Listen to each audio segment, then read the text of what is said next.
You're listening to The Rich Life Revolution with me, Michelle Cooper.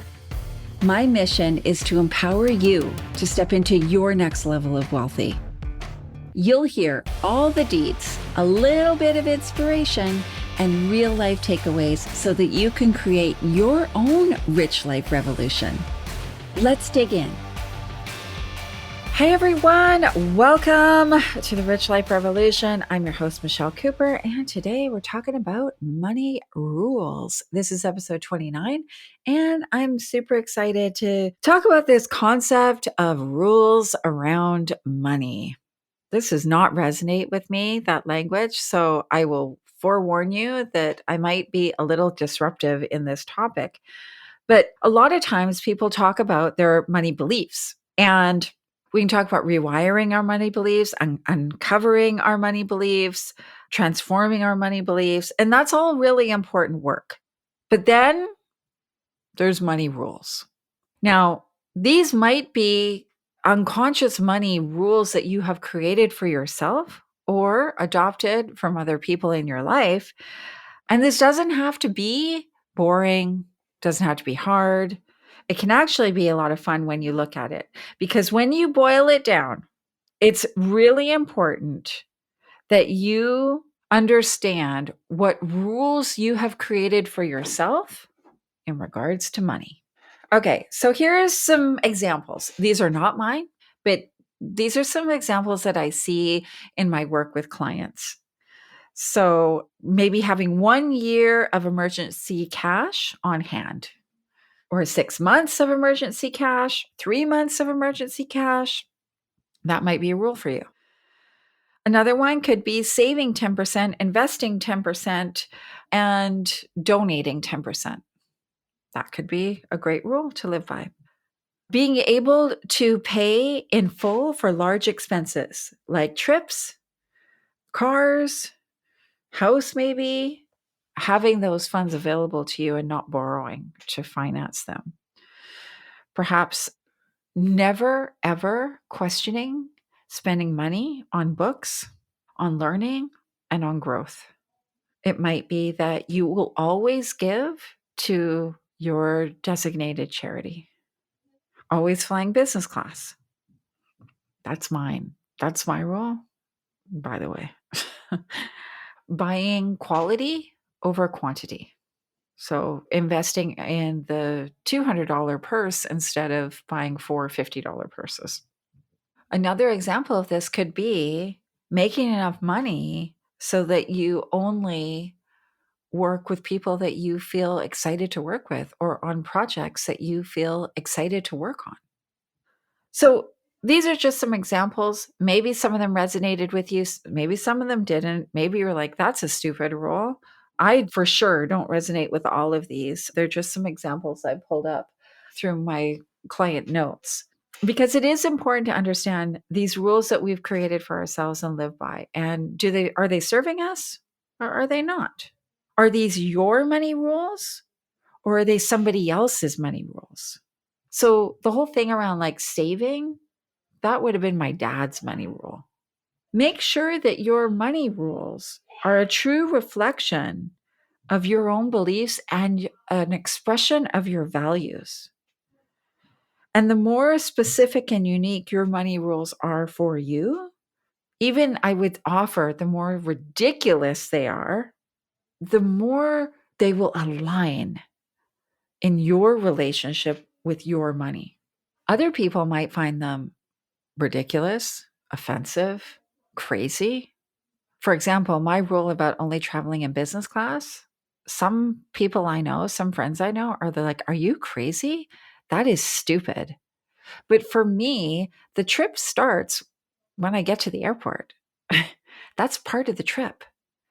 It's not like the plane trip is this thing I have to get through to get to the destination. No, that's part of the trip. And I want to enjoy it as much as I enjoy sitting by the pool. So don't worry about what other people think about your money rules. Just lean into them. Now, if you see a money rule that you like, one of those that I said resonated with you, adopt it. Make that your rule. Adapt it to your situation. And it might not totally fit. So, for example, if you like the concept, the rule of like paying for big purchases up front without, borrowing to finance them, well, maybe that's possible for a car. Maybe it's not possible for buying a house, but it's truly leaning into how we think about this. So you might have a good portion of that expense, and then you're only financing a little bit. Allow your rules to develop over time. See what feels good. Things can change. There might be a time at some point in the future where I don't have the funds to travel in business class. For example, I was looking at flights to Europe. I was going to go visit my son, and the business class fare to London was $12,000 for some reason. And I was like, that's ridiculous. What's that about? So I had to get scrappy, and I had to look at like, well, what points do I have? What upgrades are available? Oh, if I book it in premium economy, could I get an upgrade? So we can be flexible with our rules. So I want you to consider these questions. Do you have money rules? If so, what are they? Write them out in your journal. If any of the ones that I shared with you cause you to have a reaction, good or bad, note that. What's that about? Be curious about that. And then let's start creating some money rules. So I want you to think about what your non negotiables are when it comes to money. For example, I won't ever not spend money on books. I love books. I love reading. I love learning. So if I see a book that looks interesting, I will buy it. I'm not worried about how much it costs. I just buy the book. I might read the whole thing. I might read part of it. Who knows? I have books on my shelf that I haven't even cracked open. But something in there was appealing to me. Something was alluring. So I'll get there. I'll get to that book at some point when the time is right. So think about what it is for you. I will share with you some of my money rules. I only travel in business class. I never skimp on self-care and growth. I will never say no to buying a book. I value experiences over things. I only work with people I respect and enjoy. My environment is really important to me. Clear, calm, peaceful energy and surroundings. I don't like clutter. And I give freely to people and causes that I'm aligned with. Those are 6 of my money rules, or 7 because I think I threw in the book piece. So consider what that is for you. Think about the categories of spending that is most important to you. Might be food, personal development, relationships, health, fitness, experiences, travel, luxury, career, giving. What is most important to you? And why is it important to you? And when you think about the most important, think about the least important. So for me, personal development is the most important. Really good food, although I'm not a foodie, I wish we didn't have to eat. But when I do eat, I want to eat really good food. Relationships are really important to me, health and fitness. Experiences are the most important thing to me. However, luxury is not important to me. Now, you may find that conflicting because I said I'll only fly business class. But when I think of luxury, I think about flashy stuff, designer clothes, handbags, shoes, all that kind of stuff. That is not important. A luxurious experience is important. Now that you've done that work, I want you to answer this one question. I never question spending money on blank. I mentioned this to you already, right? On books. That's mine. I never question spending money on books. I also never question spending money on travel. So, what is that for you? This isn't complicated. Don't make it crazy. Just think about what's the first thing that comes to mind. Then, if you were to consider not having a spending limit on something, what would that be? For some people, it might be as simple as I always want pre-cut vegetables. Or for somebody else, it might be travel. It might be my clothes. It might be my health. What is that for you? For me, I have no spending limit on food. To me, food is medicine and it's vital. I have no spending limit on growth. I'll invest whatever I want on personal growth. I also have no spending limit on self-care.